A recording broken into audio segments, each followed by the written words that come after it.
While I was on vacation, my mom sold my house to pay off my sister's $214,000 debts. When I came back, they mocked me. "Now you're homeless." I just smiled. "What's so funny?" They snapped, irritated. I replied that the house they sold was actually... My name is James. I'm 32, a real estate agent who lives out of color-coded calendars and open-house cookies. Oldest child, default problem solver, the one who carries toolkits in his trunk and extra contracts in his glove box. If something leaks, breaks, or cries in my family, it somehow becomes my job. I wasn't the golden kid. That was my younger sister, Natalie. She was the story, the drama, the fire alarm. I was the fire extinguisher. People think being an agent is all fancy kitchens and easy commission checks. It's not. It's 6 a.m. appraisals, basement mold, and clients who fall in love with the wrong house.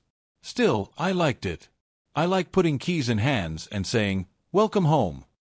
Maybe because home was the one thing I always wanted to build for myself. A quiet, steady place nobody could yank away. The night before my trip, I stood in my living room with suitcases by the door and a travel pillow looped around my neck like a donut. Airbnb renters had just left. The cleaners had just finished, and I walked the rooms the way I always do. Count the windows, check the locks, breathe in the lemon cleaner. The backyard string lights clicked on. Little gold dots across a dark yard. It looked like a life. Mine. "Text when you land," Mom said on the phone, clipped and practical. "Don't post too much. You know how people get jealous of me sitting on a plane for 10 hours. James, that tone. I could see the pinched smile without seeing her. "Just be careful." "I will. And if you talk to the bank, ask about extending." "Mom," I cut in gently. "I'm leaving at 5 o'clock in the morning. We'll talk later." There was a pause. Then she went soft. "Have fun, honey." "I will." I flew out to Maui the next day. My first real vacation in 3 years. No clients. No showings. No, "Can you run over and look at this water spot?" My phone slept in airplane mode. I read on the beach. I fell asleep to waves and woke up early enough to see the sand turn from gray to gold. A bartender taught me how to cut a pineapple the right way. A kid asked if I was famous because I wore sunglasses and walked fast. I laughed more in 6 days than I had in 6 months. On day 7, I finally turned my phone back on at the hotel breakfast, thinking I'd have a couple texts about mail or packages. My notifications stacked like a Jenga tower. 19 missed calls from Mom. 12 from Dad. 7 from Natalie. A message preview from Dad. Important update about the house. Call now. I stared at the screen, heartbeat thudding in my ears. The papaya on my fork dripped onto the plate. A server refilled my coffee and said, "Everything okay?" I nodded too quickly. I didn't call. I scrolled. Text after text, breath getting tighter, stomach going cold. When I finally pressed the green button, Mom answered on the first ring. "No hello. Where are you?" "In Maui," I said slowly. "Why?" "Well," she said, breathless, almost excited. "We handled something for you." "What did you handle?" "Your house," she said like it was reasonable. "It's sold." My fork clinked against the plate. "What?" "You're welcome," she said. "You'll understand when you hear the numbers." I opened my mouth, closed it, and then a kid at the next table laughed at something his dad said. And the sound was so normal, so safe, it made my eyes burn. Mom kept talking. "Don't be dramatic, James. It's done. Come home." I put the phone down on the tablecloth and watched waves slam and pull back and slam again. The noise in my head went from white hiss to sharp beeping. Back home in a house I'd scraped together piece by piece. Something had shifted without me. And then a notification rolled up from Natalie. A single line like a match thrown on gasoline. Finally leveled the playing field. "You can always crash on my couch." I didn't respond. I finished my coffee. I booked the earliest flight. I packed with my hands shaking. And while I zipped my suitcase, the last text of the morning came in from Dad, blunt and proud. "Tough medicine, son. But it's family. You'll thank us." I said nothing. But I smiled just a little at the sink while the Hawaiian sun hit the faucet and made it glow. Because the house they sold wasn't what they thought it was. My sister and I grew up in a 3-bedroom ranch that creaked when the wind changed. Mom kept a rainy day jar on top of the fridge and a scoreboard in her head. The jar was for emergencies. The scoreboard was for me. James gets straight A's, she'd say. Good. That's expected. Natalie gets a C+. She'd clap like the lights just came back on after a storm. Huge improvement. When I got my license, I drove Natalie everywhere. SAT tutoring, nail appointments, parties where I waited outside with a fast food soda while she twirled under string lights and came out smelling like other people's cologne. If I wanted gas money, Dad would say, invest in yourself. If Natalie wanted a new phone, Mom would say, well, she needs to feel connected. At 19, I took a job as an assistant to an agent named Jared who wore loafers with tiny anchors on them. He taught me to read roofs from the curb, to hear termites in walls, to keep my voice calm when cellars shook. At 21, I passed my licensing exam on the second try and cried alone in my car for 10 minutes. Not big sobs, just quiet relief. That first year, I learned the old math. 10 showings for 1 offer. 2 offers for 1 sale. 1 sale for a month you can breathe. I wore my only blue suit until the elbows went shiny. I took clients to coffee I couldn't afford. When an older couple hugged me at closing and said, we couldn't have done this without you, I believed them and it kept me going when I ate microwaved rice and eggs for dinner. Natalie floated, cosmetology course, then influencer dreams, then consulting for a friend's boutique. My parents called it finding herself. She found credit instead. By 26, she had a nice car, 5 store cards, and a habit of posting champagne glasses with captions like, work hard, play harder. I watched the minimum payments crawl upward like vines. Money talk at our house always bent toward her. Just until next month, Mom would say, sliding an envelope across the table. We can't let her drown. Dad would add, she's got potential.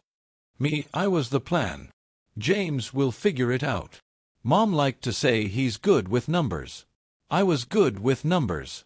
Numbers bought me the place they thought was my house. When the market dipped 2 years ago, investors stopped moving on a new build near the park. Clean lines, wide oak, huge sliding doors. The developer panicked. I'd been brokering their sales. I knew their lender.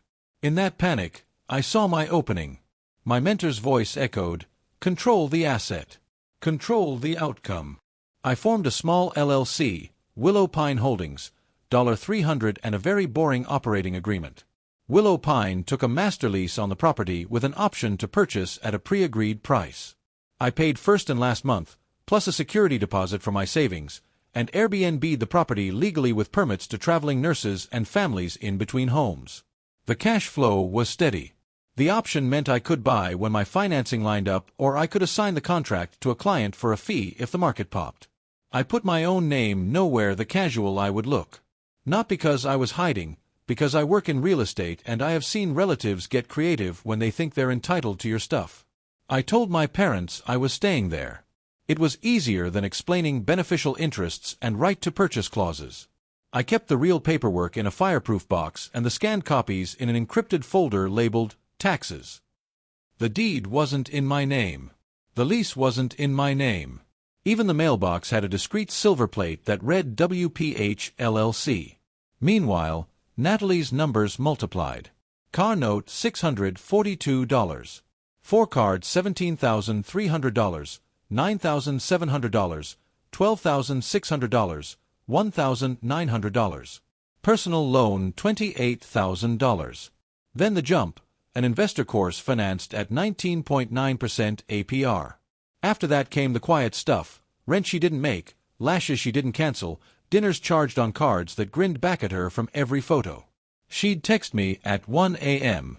Can you spot me $300? It's for a business thing. I'll pay you back Friday. I spotted her twice. She didn't pay me back either time. I told her no the third time. She told Mom. Mom told me I was cruel. The day before my trip, Natalie came by the property while I was changing light bulbs. This place is so you, she said, spinning in the kitchen. A little boring. Very neat. It's a rental, I said. She grinned. You always downplay. She leaned on the island. You know what's not boring? Hawaii. Who are you going with? Myself. Lame. She popped her gum. Can you Venmo me $600? I'll send it back Tuesday. No, I said. Stop asking. She rolled her eyes. Whatever. Must be nice to hoard. I watched her leave and wrote in my notes app, no more loans, no more rescues. I underlined it. 4 days into my trip, she posted a story with a cocktail and the caption, celebrating big life moves. I swiped past it. I didn't want to know. Then my parents did the thing they always do when they're scared. They called it handling something. Natalie's debt had hit $214,000. $214,000. I found out the number later in black and white. At the time, I only had a vibration of dread in my mother's voice saying, "You'll understand when you hear the numbers." According to texts they later bragged about in the family group chat, here's how it went. Mom, Dad, and Natalie met with a cash buyer at a diner. Mom printed a Zillow screenshot of my property and set it on the table like an offering. The buyer, shaved head, golf shirt, said he could wire the funds in 24 hours if they signed a quick deed and a seller's affidavit. He'd take care of the back taxes. There were no back taxes, but that's the line. Can we do it without James? Mom asked. He's unavailable. Does he own it? The buyer asked. It's his house, Mom said firmly. Natalie asked what the finder's fee would be if she brought him a second house. I saw that line later and put my phone down and walked the hallway twice so I wouldn't throw it. The buyer printed a bargain bin deed form and slid it over a ketchup stain. Mom signed my name in shaky block letters. Dad witnessed. Natalie filmed a boomerang with the sold caption and a confetti gif. The wire hit their joint account the next afternoon. $380,000 less a shady service fee. They used $214,000 to save Natalie. They paid off their car. They set aside a chunk for a family trip. They left a little for me to get back on my feet. That was the part that nearly made me laugh out loud when I read it later. They thought they'd solved a problem they had, but not the one they thought. Because you can't sell what you don't own. Because the owner of record was Willow Pine Holdings, LLC. Because the signature they forged wasn't mine. It was nobody's. And because the buyer, he didn't buy anything. He bought a lawsuit. I got back on a red-eye, sandpaper jaw tight. I didn't go to my parents' house. I went straight to the property. A moving truck was in the driveway. My mother stood in the yard in her church sandals, hands on hips, directing 2 guys like she was a foreman and not a person who had committed 3 different crimes in 48 hours. "There he is," she called when she saw me. Her voice had that bright edge it gets when she's already decided you're wrong. "We were worried you'd miss us." "Miss what?" I asked, walking past her. The front door was propped open with a paint can. The house smelled like Windex and warm drywall. "Closing out," she said. "New owner wants to start renovations immediately." I looked at the new owner who was standing by the mantel taking photos like an influencer. Golf shirt. Same guy. He gave me a nod, confident and bored. He did not know who I was. He did not know what I knew. Natalie strolled out of the kitchen in a sweatshirt that said, "Blessed." She looked me up and down like I was a guest who arrived without wine. "Hey Jimmy, how was Maui?" "I'm not doing this in the yard," I said. "Everyone, living room." No. They followed the way people follow when they think they still own the narrative. We sat. Mom crossed her ankles. Dad stayed standing, hands in pockets, the way he does when he expects to be thanked. The buyer checked his phone. So Mom began brightly. "We made a tough call, but family comes first." I took a breath that felt like its own decision. "You sold a house that doesn't belong to you." Silence. Mom's smile twitched. "Don't be childish. It's your house. Everyone knows it." "No," I said. "It's a property my LLC controls under a master lease with a recorded option to purchase. The title is clean and it does not have my name on it anywhere. The deed you signed is not a deed. It scribbles on paper." The buyer stopped pretending to scroll. Natalie snorted. "Oh my God, James. Nobody cares about your little paperwork games." I turned to her. "Did you pay off your debt with the wire?" Her chin lifted. "Yes." "How much?" She blinked. "I don't have to tell you that." "You do," I said quietly, "if you used proceeds from a fraudulent conveyance." Dad stepped forward. "Watch your tone." I met his eyes. "No." He stared like I'd spoken a language he didn't recognize. Mom tried again, voice honeyed. "James, we saved your credit. We got you out from under that mortgage."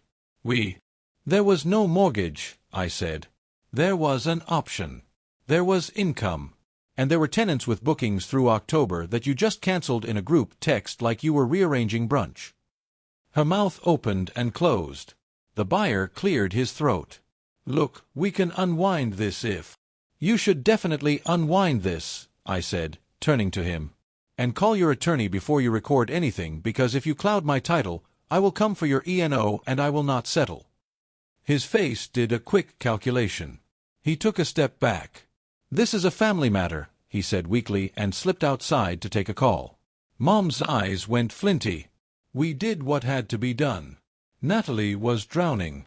Natalie folded her arms. "I'm not apologizing for not wanting my life destroyed." I let my hands rest on my knees so they wouldn't shake. "I didn't ask for an apology. I'm setting a boundary." Dad scoffed.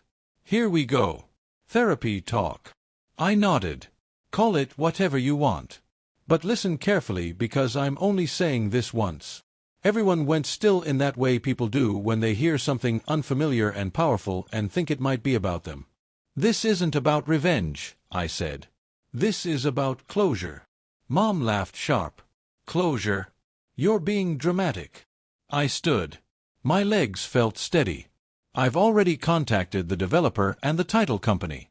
We're filing an affidavit of fraud and a notice of interest to block any recording.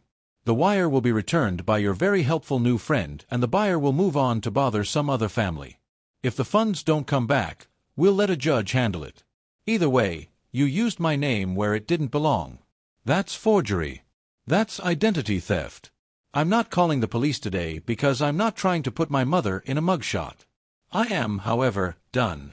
Mom's voice dropped. "Done with what?" "Being your plan," I said. "Being your rainy day jar. Being the person you take from and then tell to say thank you." Natalie rolled her eyes. "Oh, please. You act like you're some saint. You hoard money and call it discipline." "I call it rent paid on time," I said. "I call it taxes filed. I call it not stealing." She flushed. "We didn't." "You did," I said. "And this is the last time." Dad pointed at the door. "You can get out of our family if you're going to talk like that." I almost smiled. "I already did. You don't know what silence is until you shut off a group chat that's been screaming for years." I muted the family thread. I blocked Natalie. I put my parents on deliver quietly. Then I drove to my office, closed my door, and exhaled so long my lungs felt empty.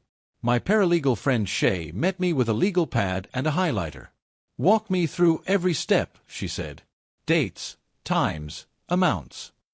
I spread out everything: lease, option, emails, Airbnb permits, the buyer's contract that looked like it had been pulled from a forum and edited in Paint, the bank statement with a $380,000 wire into my parents' account, then out again to 5 different creditors like a fireworks finale. We wrote names, numbers, and arrows until the page looked like a map of a city's veins. We filed 3 things that afternoon: a notice of fraud at the recorder's office, a cease and desist to the buyer, and a simple, boring letter to my parents requiring them to preserve records. No threats, no exclamation marks. Boring is powerful in real estate. The buyer blinked first. He called me that night. "We were just trying to help them," he said, suddenly human, suddenly small. "No," I said. "You were trying to make 20 grand flipping a title." He sighed. "My attorney says I should wire it back." I said.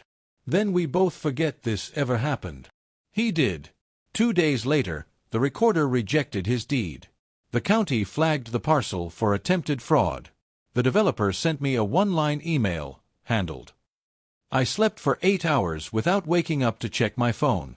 My parents did not let go easily. On Wednesday, Mom called 6 times. I didn't answer. She left 3 voicemails that sounded like Act 1, Act 2, Act 3 of the same play: guilt, anger, threat. Voicemail 1: You're misunderstanding. We did this for you. Call me back so we can fix it. Voicemail 2: I spoke to our pastor. He says you're being prideful. James, this isn't who you are. Voicemail 3: If you don't talk to us, we're going to tell people what really happened. I listened to them once. Then I saved them to a folder called Documentation and went for a walk. Natalie posted a story, a boomerang of her flipping her hair with the caption, "Haters gonna hate." Someone DM'd it to me with the message, "Your sister okay?" I typed and deleted 5 drafts. I settled on yes and put my phone face down. On Friday, Dad showed up at my office without an appointment and told my receptionist he was there to straighten his son out. Shay intercepted him at the door like a friendly bouncer. "I need to speak to James," he said. Shay smiled. "He's not available." He tried to push past. She raised an eyebrow. He stopped. "Sir," she said calmly, "we're on notice regarding a fraud matter. To protect everyone, please put anything you want to communicate in writing." He blinked like the word fraud had a taste. He left. That weekend, I drove back to the property and sat on the floor of the unfurnished living room. The string lights hummed outside. The space had that post-clean smell, lemon and soap. In my head, I saw it: couch here, table there, a plant that would die anyway but looked good for 6 months. I could buy it now if I wanted. Financing was clean. My agent brain listed rates and terms. My heart said, not yet. On Monday, Mom texted me a paragraph that started with, "We're family," and ended with, "You owe us a conversation." I replied with one line, "Everything you need to know is in the letter." 2 hours later, she wrote, "We were scared."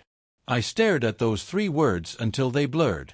I typed, erased, typed, erased. Finally, I wrote, "I know," and put my phone away before I could add anything else. For a month, the texts came in waves, 17 in one day, then none for 3 days, then 8 in 2 hours.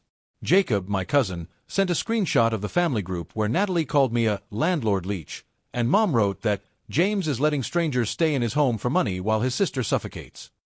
Aunt Robin chimed in, "But he has so much. He could spare a little." I didn't defend myself. I didn't send PDFs. I didn't post receipts. I watered the plant on my desk. I answered clients' questions. I showed a 2-bedroom condo to a nurse who had worked nights for 9 years and cried when she saw the balcony because it faced east and she hadn't seen a sunrise in forever.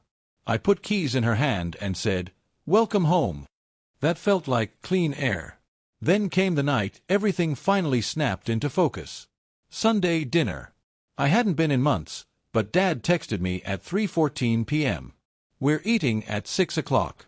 You should be here." Not a question, not an apology, an order. I went not to fight, to end things. When I walked in, the table was set like a magazine photo: roast chicken, baby's breath in a mason jar, the good plates.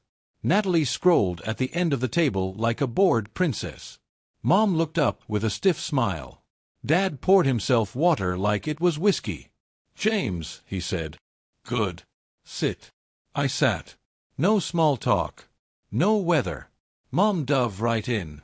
"We've been thinking of a plan." I felt something in me smile even before my mouth did. Of course they had. "We realized," Mom continued, "that we were a little rash, but the bills are real. Natalie's apartment is too expensive and she can't move because of her lease. So we need you to." I held up a hand. "Stop." Her eyes narrowed. "Excuse me." I kept my voice steady. "There's no plan. Not with me in it." Dad slammed his hand on the table. The plates jumped. "You watch your mouth in my house." I looked at him and spoke in the calm tone I use on clients who are about to make a decision they'll regret. "I will speak to you like an adult because that's what I am. I'm not funding Natalie's life.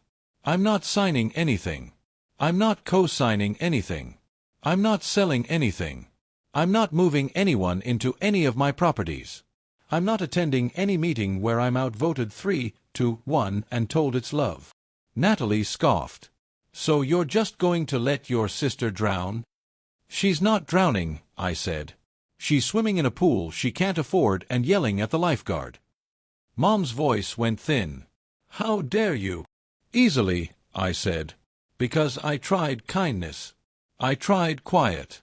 I tried giving small amounts, and all it did was drag me into your chaos. So now I'm trying boundaries. Dad leaned forward.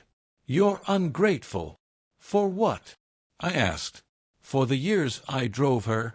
For the years I was told to be the bigger person. For the house you tried to sell that you didn't own. Mom's eyes flashed. We were saving you. I looked at them both and then at Natalie, who had gone very still, phone face down like a tiny black mirror. You weren't saving me, I said. You were erasing me. Nobody spoke. The clock ticked loud.